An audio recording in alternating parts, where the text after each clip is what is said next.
سبيل الدموع سبيل مريح تنهد يا صاحي كي تستريح وبث الدعاء الخفي الصريح يسعك الفضاء الرحيم الفسيح.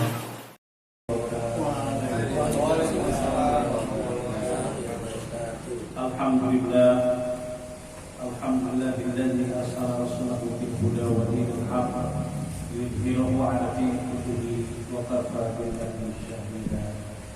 أشهد أن لا إله إلا الله وحده لا شريك له وأشهد أن محمدا عبده ورسوله لا نبي بعده. اللهم صل وسلم على سيدنا محمد وعلى آله وأصحابه أجمعين. أما بعد. Yang sama-sama kita hormati dan kita muliakan guru kita Bapak Kiai Haji Cahya Suganda, yang alhamdulillah beliau senantiasa hadir di tengah-tengah kita untuk membimbing kita di dalam memahami agama Islam atau ilmu-ilmu agama Islam. Tak lupa Ketua Misteri Maupun serta seluruh jemaah hadirin dan Allah bersama teman-teman dirahmati oleh Allah Subhanahu wa taala. Wabil khusus Sahibul Bait Bapak dan sekeluarga yang pada malam ini menjadi tuan rumah pengajian majelis taklim Bapak Takwa. Semoga apa yang beliau keluarkan, yang beliau korbankan, waktu, tempat, jamuan dan sebagainya bicara oleh Allah Subhanahu wa taala sebagai amal soleh yang dibalas dengan pahala. Saudara-saudara rahmat Allah, kita lanjut kajian kita masih surat Al-Baqarah tafsir Jalalain ayat yang ke-50. A'udzu billahi minasyaitonir rajim. A'udzu billahi minasyaitonir rajim. Bismillahirrahmanirrahim. Wa wa dan uzkuru ingatlah oleh kalian. Ini masih melanjutkan tentang ayat yang lalu, bagaimana Allah Subhanahu wa taala menyelamatkan Bani Israil yang saat itu diberikan bukan hukuman tapi ketetapan oleh raja zalim saat itu yang bernama Fir'aun. Apa ketetapan yang sangat-sangat tidak berperi kemanusiaan itu? Yaitu dengan membunuh bayi laki-laki yang lahir saat itu. Wa idz najaynakum min ali fir'auna yasumunakum su'al adabi yuzabbihuna abna'akum. Diberikan ujian bayi laki-laki yang saat itu yuzabbihuna abna'akum, dibunuh kalau sembelih, al-mauludina yang lahir saat itu, wa yastahyuna nisa'akum, tapi membiarkan hidup bayi perempuan yang lahir. Kenapa? Liqauli ba'dil kahnati, karena ada kahin, tukang ramal, paranormal, dukun yang dimiliki oleh Fir'aun. Inna mauludan yuladu fi Bani Israil, akan dilahirkan, akan lahir ya, seorang bayi laki-laki dari kaum Bani Israil. Yakunu sababan lidzahabi mulk, yang akan menghilangkan kekuasaan Fir'aun. Karena dia takut kekuasaannya hilang, takut kerajaannya hilang, takut apa yang dimiliki itu hilang. Dengan keterangan mimpi yang dia dapatkan, kemudian dijelaskan oleh paranormal atau dukun paranormal, maka buatlah Fir'aun ketetapan, undang-undang, apa namanya, dekret presiden. Kalau di sini udah Kepres, ya, kepres, bahwa setiap bayi laki-laki yang lahir dibunuh. dan membiarkan hidup bayi perempuan yang lahir. Tapi Allah Subhanahu wa taala menyelamatkan. Siapa yang diselamatkan? Ya, yang pernah saya sampaikan beberapa pertemuan yang lalu, yaitu ada dua nama Musa, bayi yang bernama Musa yang diselamatkan oleh Allah Subhanahu wa taala. Yang satu bernama Musa bin Imran, yang satu bernama Musa Samir. Musa bin Imran, ya, memiliki seorang ibu namanya Yutabah, kemudian dimasukkan oleh ibunya ke dalam sebuah peti, lalu dihanyutkan ke sungai Nil, yang nanti Musa bin Imran ini akan diselamatkan, akan diambil oleh Asia, istri dari Fir'aun, dan diasuh, diangkat oleh Fir'aun. Sebaliknya Musa Samiri disembunyikan di dalam gua. Di dalam gua disembunyikan oleh ibunya, nanti akan dirawat, diasuh, dibesarkan oleh malaikat. Masih ingat. Kalau iman ingatannya masih ingat. Wa fi dzalikum bala'un min rabbikum 'azim. Sungguh yang demikian itu adalah ujian dari Tuhan kalian yang Maha Besar, yang Maha Agung.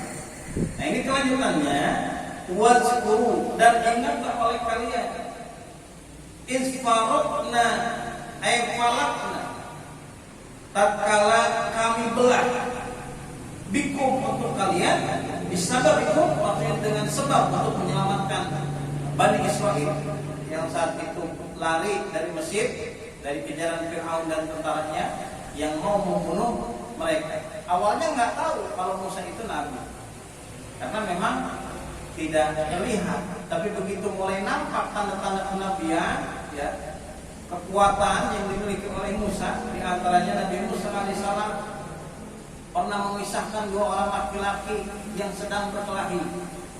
Setelah dipisahkan, ternyata nggak mau pisah yang persatu. Akhirnya Nabi Musa nggak sengaja kelepasan tonjok orang yang berantem ini, salah satunya ditonjok. Sekali tonjok langsung meninggal. Karena dari riwayat juga Nabi Musa jangankan manusia, malaikat aja ditonjok matanya bisa buta sebelah mereka. Nabi Musa, ya, malaikat takut karena kalau kita agak, kita ketemu riwayat unik sekali kabur di sini. Barulah diketahui, oh inilah Nabi yang dulu diprediksi oleh tukang ramalnya Fir'aun akan menghancurkan kekuasaan Fir'aun. Ialah Nabi Musa alaihi salam. Makanya syariat dalam saat itu di sejarah beda dengan syariat sekarang, walaupun sama-sama menyembah kepada Allah, mengisahkan Fir'aun, tapi syariatnya beda, ibadahnya beda, salatnya beda, ibadahnya kepada Allah, kaifiyahnya beda. Contohnya, kalau sekarang zaman Nabi Muhammad Rasulullah SAW, laki-laki itu boleh menikah lebih dari satu istri, maksimal 4. Tapi zamannya Nabi Musa, karena laki-laki banyak yang dibunuh, akhirnya kurang laki-laki. Ya, laki-laki kurang, maka laki-laki saja itu boleh menikah dengan perempuan sebanyak-banyaknya. Baik se-RT, apa sekelurahan atau sekecamatan dikawinkan dua perempuan. Enggak apa-apa, itu. Kalau memang kondisinya kayak gitu, sama kayak di mana dulu, di Jepang, di Jerman, ya kan pernah tuh di Rusia habis, ya Rusia Jerman, Rusia ya. Habis perang dunia 2 banyak laki-laki jadi tentara meninggal dalam perang, Banyak jadak, banyak perempuan yang berada keluarganya yang boleh nikah lebih dari 2, bahkan diharuskan, dibiayai sama pemerintah. Sama kayak kemarin ada yang suka kirim di mana tuh, Turkistan atau kemana? Uzbekistan. Nah, itu sama kayak gitu, karena yang laki-laki lebih sedikit dari perempuan. itu masih deretan usia juga. Jadi kalau nanti mau diwajibkan sama pemerintah, sama Jokowi ini presiden, doa aja supaya yang perempuan itu lebih banyak dari laki-laki. Kira-kira sedikit. Bisa RT laki-laki hiji, awalnya mesti tanda. Nggak karek tak benar. Ya. pemerintah. Di Islam juga ada. Di agama kita laki-laki boleh menikah lebih dari satu, maksimal 4. Tapi intinya menyembah kepada Allah sama. Kemudian Allah belah lautan saat mereka lari dari kejaran Fir'aun. Untuk menyelamatkan mereka dibelah al-bahra lautan. Hatta dakhaltumuhu, kemudian sampai mereka masuk ke dalam lautan yang terbelah itu. Begitu terbelah menjadi jalan yang luas. Mungkin jalan tol aja lebih besar ya. Lebih besar dari jalan tol, lebih hebat, lebih bagus dari jalan tol. Akan 500.000 orang yang dapat ke sana. Itu bisa lewat berlari ke sana. Coba kita bayangkan bagaimana laut yang dibelah dengan sekali pukulan tongkat bisa terbelah menjadi 2. Besar terbelahnya sehingga banyak pengikut Nabi Musa masuk ke sana. Untuk apa? Untuk menyelamatkan diri dari kejaran Fir'aun dan tentara. Ai haribina min aduikum, untuk melarikan diri, menyelamatkan diri dari musuh-musuh kalian. Fa anjaynakum, kemudian maka kami selamatkan kalian minal ghurqi, dari ketenggelaman. Minal ghurqi, tenggelam ya. Fir'aun tenggelam, pasukannya tenggelam. Karena begitu Nabi Musa beserta pengikutnya sampai ke darat, sudah melewati jalan yang tengah laut itu, kemudian pasukan Fir'aun dan pasukannya baru ada di tengah, disatukan kembali sehingga Nabi Musa dengan pengikutnya selamat, sedangkan Fir'aun dan pasukannya yang mau membunuh mereka semuanya tenggelam di laut. Tahu apa namanya? Laut Merah. Ayatnya di mana? Di sini. Mana itu banyak? Oh ini siapa? Cara kadinya.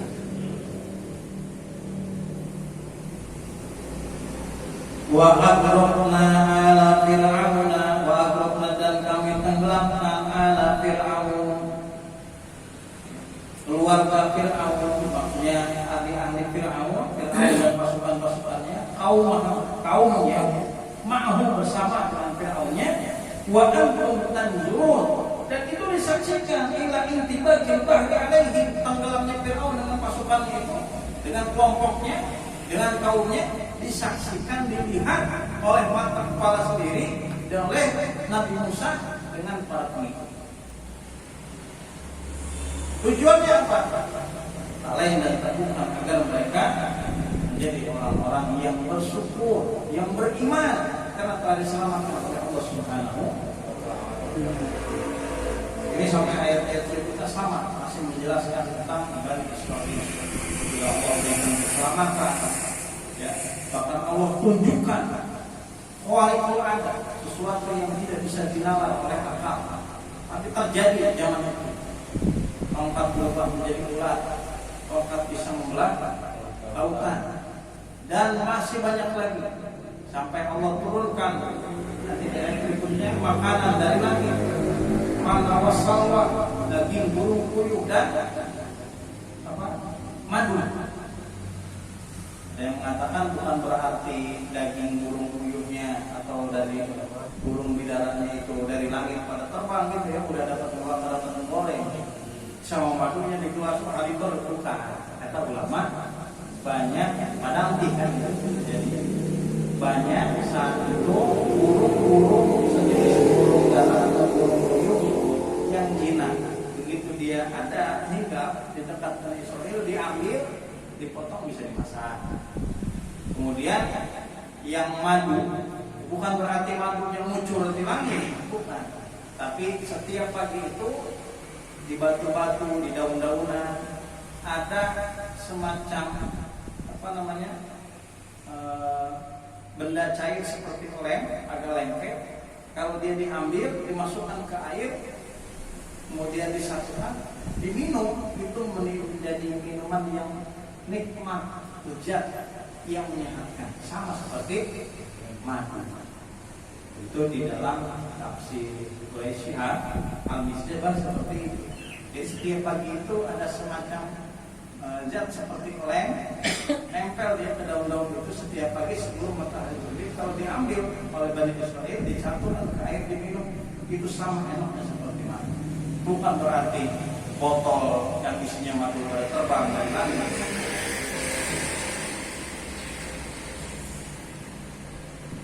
Nah, bagaimana orang yang menyaksikan kekuasaan Allah, yang menyaksikan kebesaran Allah? Kalau orang itu tidak ada rasa dengki dalam hatinya, kalau orang itu memang ada keimanan dalam dirinya, pasti akan bertambah keimanannya. Berbeda dengan Bani Israil yang Allah tunjukkan kebesarannya dan kekuasaannya, tapi tetap kekeh, ujung-ujungnya mereka agak terkikir. Ini persis dengan ayat sebelumnya, innal ladzina kafaru sawa'un 'alaihim a'anzartahum am lam tunzirhum. Nek dikumahakeun ge anu jelema kufur mah tetep kufur, moal bakal beriman. Makanya kalau ada orang baik bergaul dengan orang kagak baik dengan tujuan supaya orang yang kagak baik itu kebawa sama dia. Kira-kira yang kebawa orang yang baik menjadi tidak baik atau orang yang tidak baik menjadi baik? Sangat tergantung. Ya, ada 5 perempuan, ada 10 perempuan. Yang 5 ini alim nih, yang 5 lagi jablay. Gabung tampulin hiji. Kira-kira eta anu 10 jadi alim kabeh jadi jablay kabeh.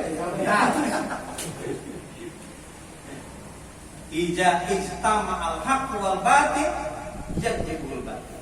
Kalau bersatu antara yang batil dan yang hak, maka yang dikalahkan itu pasti yang menang itu yang batil, yang kalah itu yang ada madu, susu, maunya air lah, air enak ya. Madu atau susu 1 gelas bisa diminum nggak? Bisa. Sekarang dikasih tuh aja madu atau susu, dikasih sesendok komer aja, dimasukkan, diaduk, boleh diminum nggak? Enggak. Sendok doang? Enggak. Susunya 2 gelas? Enggak bisa. Tetap tercemar, hancur. Ini ada air teh 2 gelas dicampur sama sesendok cyanida. Kira-kira bisa diminum nggak? Enggak, rusak semua. Apalagi yang kagak benernya banyak.